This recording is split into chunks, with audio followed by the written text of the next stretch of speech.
അപ്പോൾ educational video ഒന്നുമല്ല.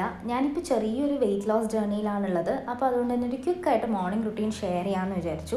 രാവിലെ തന്നെ ഞാൻ ബ്രഷൊക്കെ ചെയ്ത് കഴിഞ്ഞിട്ട് ഒരു ഗ്ലാസ് വെള്ളം ചിയാ സീഡ്സ് ഒന്ന് സോക്ക് ചെയ്ത് വെച്ചിട്ട് ഒരു 10 to 15 മിനിറ്റ്സ് സോക്ക് ചെയ്ത് വെച്ചിട്ട് അതാണ് കുടിക്കുന്നത്. ഇത് കുടിക്കാൻ സത്യം പറഞ്ഞാൽ വലിയ ടേസ്റ്റൊന്നുമില്ല. അത് കഴിഞ്ഞിട്ട് ഞാൻ നേരെ സ്കിൻ കെയർ പരിപാടിയാണ് ചെയ്യുന്നത്. സ്കിൻ കെയർ ഞാൻ പ്രോപ്പറായിട്ട് സ്കിൻ കെയർ ഒക്കെ കുറച്ച് നാളായിട്ടേ ഉള്ളൂ ചെയ്യാൻ തുടങ്ങിയിട്ട്. പക്ഷേ എന്തുകൊണ്ട് ഞാൻ നേരത്തെ ഇത് ചെയ്തില്ല എന്ന് ഞാനിപ്പോൾ ആലോചിക്കുന്നു. അപ്പോൾ ബേസിക്കായിട്ടുള്ള സ്കിൻ കെയർ പരിപാടികളാണ്. രാവിലെ ഒരു സെറം യൂസ് ചെയ്യുന്നുണ്ട്. ഡെർമാക്കോൻ്റെ നയാസിനമൈഡ് സെറാണ് യൂസ് ചെയ്യുന്നത്. എനിക്ക് ആക്നെ അധികം ഇല്ല. വല്ലപ്പോഴും ഇങ്ങനെ കുരുക്കൾ വരുമ്പോൾ അതിങ്ങനെ ഞാൻ പൊട്ടിക്കുകയും അപ്പോൾ അതിൻ്റെ ഒരു സ്പോട്ട് നിൽക്കാറുണ്ട്. അപ്പോൾ അതുകൊണ്ട് നയാസിനമൈഡ് സെറാണ് യൂസ് ചെയ്തത്. പിന്നെ ബാക്കി സാധാരണ മോയ്സ്ചറൈസറും സൺസ്ക്രീനാണ് യൂസ് ചെയ്യുന്നത്. മോയ്സ്ചറൈസർ സെറ്റാഫിലിൻ്റെ മോയ്സ്ചറൈസറാണ്. എനിക്ക് ഈ cosmetic products, skin care products ഇതിൽ മാർക്കറ്റിലുള്ള ഒരു 95% പ്രോഡക്ട്സും എനിക്ക് അലർജിയാണ്. അപ്പോൾ ഞാനങ്ങനെ ഒരുപാട് പ്രോഡക്ട്സ് യൂസ് ചെയ്യാറില്ല. എനിക്ക് ഉറപ്പുള്ള, എനിക്ക് അലർജി വരില്ല എന്ന് ഉറപ്പുള്ള കുറച്ച് പ്രൊഡക്ട്സാണുള്ളത്. അത് തന്നെ ഞാൻ യൂസ് ചെയ്തുകൊണ്ടേയിരിക്കും. അപ്പോൾ അതുകൊണ്ട് മേക്കപ്പ് പ്രൊഡക്ട്സ് ആണെങ്കിൽ അങ്ങനെ തന്നെയാണ്. ഇപ്പോൾ ലിപ്സ്റ്റിക്ക് ഒന്നും എനിക്ക് അങ്ങനെ ഒരുപാട് മാറ്റി ട്രൈ ചെയ്യാൻ പറ്റില്ല. കുറച്ച് പ്രൊഡക്ട്സ് മാത്രമേ എനിക്ക് യൂസ് ചെയ്യാൻ പറ്റുള്ളൂ. അപ്പോൾ അത് തന്നെ ഞാൻ യൂസ് ചെയ്തുകൊണ്ടിരിക്കും. എനിക്കത് ആക്ച്വലി നല്ലൊരു കാര്യമായിട്ട് തോന്നി. ഞാൻ അനാവശ്യമായിട്ട് ഒരുപാട് പ്രൊഡക്ട്സ് വാങ്ങിച്ച് കൂട്ടുകയില്ല. അതുകൊണ്ട് നല്ലതാണ്.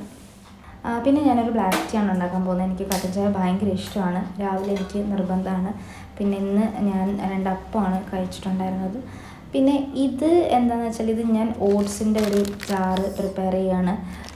ഇത് ശരിക്കും ഞാൻ ചില ദിവസങ്ങൾ ഓവർനൈറ്റ് ഓട്സ് പ്രിപ്പയർ ചെയ്യാറുണ്ട്. പക്ഷേ എൻ്റെ പ്രശ്നം എന്താണെന്ന് വെച്ചാൽ എനിക്ക് ഓവർനൈറ്റ് ഓട്സ് ഒരിക്കലും തികയാറില്ല. അതായത് ഇത്രയും വലിയ ജാർ, ഈ ഫുൾ ജാർ എനിക്ക് കഴിച്ചാലും എനിക്ക് പിന്നെയും വിശക്കും. പിന്നെയും ഞാൻ ബ്രേക്ക്ഫാസ്റ്റിലുള്ള അപ്പോൾ ദോശ എന്താണെന്ന് വെച്ചാൽ ഞാനത് കഴിക്കും. അപ്പോൾ അത് അത്ര എഫക്റ്റീവ് അല്ലല്ലോ. ഇത് നമ്മൾ വേറെ ഒന്നും കഴിക്കാതിരിക്കാനാണ് ഇത് നമ്മൾ കഴിക്കുന്നത്. അപ്പോൾ ഇത് കഴിച്ചാൽ അതും കൂടെ കഴിക്കുമ്പോൾ അതങ്ങനെയല്ലോ. അപ്പോൾ അതുകൊണ്ട് ഞാൻ ഇത് പ്രിപ്പയർ ചെയ്തിട്ട് ഇടയ്ക്ക് എപ്പോഴെങ്കിലും വിശക്കുമ്പോൾ അപ്പോൾ ഞാൻ എടുത്ത് കുറച്ചായിട്ട് കഴിക്കും. ഫ്രൂട്ട്സും കൂടി ഇട്ടിട്ട്, എന്താ ഫ്രൂട്ട്സ് ഉള്ളത് അതുകൂടി ഇട്ടിട്ട് ഞാൻ കഴിക്കും. അങ്ങനെയാണ് ചെയ്യുന്നത്. ചിലപ്പോൾ രാത്രിയൊക്കെ ഞാൻ കഴിക്കും. അപ്പോൾ അതുകൊണ്ട് ഇന്നിപ്പോൾ ഞാൻ ഇത് ചെയ്യുന്നുണ്ട്. അപ്പോൾ ജസ്റ്റ് ഇങ്ങനെ കാണിക്കാമെന്ന് വിചാരിച്ചു. ഫ്ലാക്സ് സീഡ് ഇടുന്നുണ്ട്. ഫ്ലാക്സ് സീഡ് കുറച്ച് തിക്ക് ആവാൻ വേണ്ടിയിട്ടാണ് ഇടുന്നത്, നല്ലൊരു കൺസിസ്റ്റൻസി വരാൻ വേണ്ടിയിട്ട്. പിന്നെ ചിയാ സീഡ്സ് അതും കൂടെ ഇടുന്നുണ്ട്. പിന്നെ എന്താണ് ഫ്രൂട്ട്സ്, വീട്ടിലുള്ള ഫ്രൂട്ട്സ്, അത് പഴമായിരിക്കും, ചിലപ്പോൾ മാങ്ങയായിരിക്കും, ചിലപ്പോൾ വാട്ടർമെലൺ, എന്ത് ഫ്രൂട്ട്സാണ് ഉള്ളത് അതനുസരിച്ച് ഇടും. അത്രയേ ഉള്ളൂ. പിന്നെ എനിക്ക് കുറച്ച് നാളായിട്ട് ഭയങ്കരമായിട്ട് വിശപ്പ് കൂടുതലായിരുന്നു. എനിക്കിങ്ങനെ കഴിച്ചുകൊണ്ടേയിരിക്കാനായിട്ടുള്ളൊരു ടെൻഡൻസി ഉണ്ടായിരുന്നു. അപ്പോൾ ഞാൻ അതുകൊണ്ട് ഈ ഒരു ടാബ്ലറ്റ് 2 നേരം വെച്ചിട്ട് ഇപ്പോൾ ഒരു 2 വീക്സായിട്ട് ഞാൻ കഴിക്കുന്നുണ്ട്. ഹിമാലയയുടെ ആയുർ സ്ലിം. ഇത് സ്ലിം ആവാൻ വേണ്ടിയിട്ടൊന്നുമില്ല, പക്ഷെ നല്ലപോലെ വിശപ്പ് കൺട്രോൾ ചെയ്യുന്നുണ്ട്. അപ്പോൾ ഞാൻ ബിഞ്ച് ഈറ്റിംഗ് ഒന്നും ഇപ്പോൾ ചെയ്യുന്നില്ല. അപ്പോൾ അത് എനിക്ക് നല്ല യൂസ് ആവുന്നുണ്ട് ഇപ്പോൾ ഒരു 2 വീക്സായിട്ട്. അപ്പോൾ അത് കഴിച്ചു. പിന്നെ അത് കഴിഞ്ഞിട്ട് ഞാൻ കുറച്ച് നേരം വായിച്ചു. ഇന്നിപ്പം സമയം ഉണ്ടായിരുന്നു, അതുകൊണ്ടാണ് വായിച്ചത്. എല്ലാ ദിവസവും ഞാൻ രാവിലെ വായിക്കാറില്ല. ഇപ്പോൾ ഞാനൊരു വെയിറ്റ് ലോസ് ജേർണിയിലായതുകൊണ്ട് എന്തായാലും ചെയ്യുന്ന കാര്യങ്ങളാണ് ഇപ്പോൾ ഞാൻ കാണിച്ചത്. ഇനി അങ്ങോട്ടുള്ള കാര്യങ്ങളെന്ന് പറയുന്നത് ക്ലിയർ അടിക്കുന്നുണ്ടല്ലേ? ഓക്കെ. അപ്പോൾ ഇനി അങ്ങോട്ടുള്ള കാര്യങ്ങളെന്ന് പറയുന്നത് it completely depends on the day.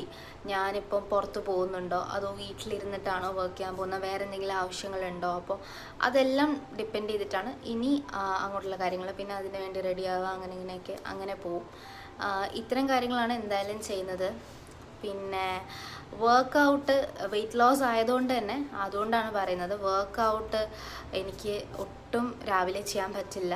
ഞാൻ ഒട്ടും മോർണിംഗ് പേഴ്സൺ അല്ല. അപ്പോൾ അതുകൊണ്ട് എനിക്ക് രാവിലെ പറ്റത്തില്ല. വൈകിട്ടാണ് വർക്കൗട്ടാണെങ്കിലും നടക്കാൻ പോകുന്നതാണെങ്കിലും എല്ലാം വൈകിട്ട് തന്നെയാണ് ചെയ്യുന്നത്. പിന്നെ ജേർണലിങ് ചെയ്യാറുണ്ട് രാവിലെ. എഗെയിൻ ഇന്ന് ഞാൻ ചെയ്തിട്ടില്ല. അപ്പോൾ ഇന്ന് എനിക്കിപ്പം എന്തായാലും പുറത്ത് പോകേണ്ട ആവശ്യമുണ്ട്. അപ്പോൾ അതുകൊണ്ട് ഇന്ന് ഞാനത് ചെയ്തിട്ടില്ല. വൈകിട്ട് രാത്രിയാണ് ചെയ്യുന്നത്. ജേർണലിങ്ങും ഞാൻ പക്ഷെ കൂടുതലും രാവിലെ ചെയ്യാറില്ല, രാത്രിയാണ് മെയിനായിട്ട് ചെയ്യുന്നത്. എനിക്ക് രാവിലെ ഞാൻ എന്താ പറയുക, ഭയങ്കര ഒരു കൺഫ്യൂഷനിലായിട്ട് കെയോട്ടിക് ആയിട്ടിരിക്കുകയാണ്. എനിക്കൊന്ന് അറേഞ്ച് ചെയ്യണം, ഒന്ന് മൈൻഡ് ഒന്ന് കാമാക്കണം. അല്ലെങ്കിൽ ഞാൻ ഒരുപാട് കാര്യങ്ങൾ എൻ്റെ തലയിൽ ഓടുന്നുണ്ട്. എനിക്കൊന്ന് വിഷ്വലൈസ് ചെയ്യാൻ പറ്റുന്നില്ല. അറേഞ്ച് ചെയ്യണം എന്നുണ്ടെങ്കിൽ, ഓർഗനൈസ് ചെയ്യണം എന്നുണ്ടെങ്കിലാണ് ഞാൻ രാവിലെ ഇരുന്ന് ജേർണലിങ് ചെയ്യുന്നത്. പക്ഷേ വളരെ കുറവാണ്. അങ്ങനെയുള്ള സിറ്റുവേഷൻസിൽ മാത്രമാണ് ചെയ്യുന്നത്. അല്ലെങ്കിൽ ഞാൻ രാത്രിയാണ് ജേർണലിങ് ചെയ്യുന്നത്. ജേർണലിങ് എല്ലാ ദിവസവും ചെയ്യാറില്ല. ഒരു വീക്ക്ലി ഒരു 3 to 4 times ആണ് ചെയ്യുന്നത്. ജേർണലിങ് ഭയങ്കര ഹെൽപ്ഫുള്ളാണ്. എസ്പെഷ്യലി എൻ്റെ ടഫ് ടൈംസിലൊക്കെ എനിക്ക് ഒരുപാട് ഹെൽപ്പ് ചെയ്യുന്ന ഒരു കാര്യമാണ് ജേർണലിംഗ് എന്ന് പറഞ്ഞാൽ. ഹെൽപ്പ് ചെയ്തൊരു കാര്യമാണ്, ഇപ്പോഴും ഹെൽപ്പ് ചെയ്യുന്നൊരു കാര്യമാണ്. നിങ്ങൾക്ക് ജേർണലിങ്ങിനെ കുറിച്ചുള്ള ഡീറ്റെയിൽഡ് വീഡിയോ വേണമെങ്കിൽ പറഞ്ഞാൽ മതി. എന്തായാലും ഞാൻ ഇടാം, കമൻസിൽ പറഞ്ഞാൽ മതി. ഒന്നാമതേ ഞാനൊരു മോർണിംഗ് പേഴ്സൺ അല്ല, അപ്പോൾ അതുകൊണ്ട് വളരെ എസ്തെറ്റിക് ആയിട്ടുള്ളൊരു മോർണിംഗ് റുട്ടീനൊന്നും അല്ല, ഭയങ്കര സാധാരണ ഒരു റുട്ടീൻ കാര്യങ്ങളാണ്. Okay, so I hope you enjoy the video. Bye by.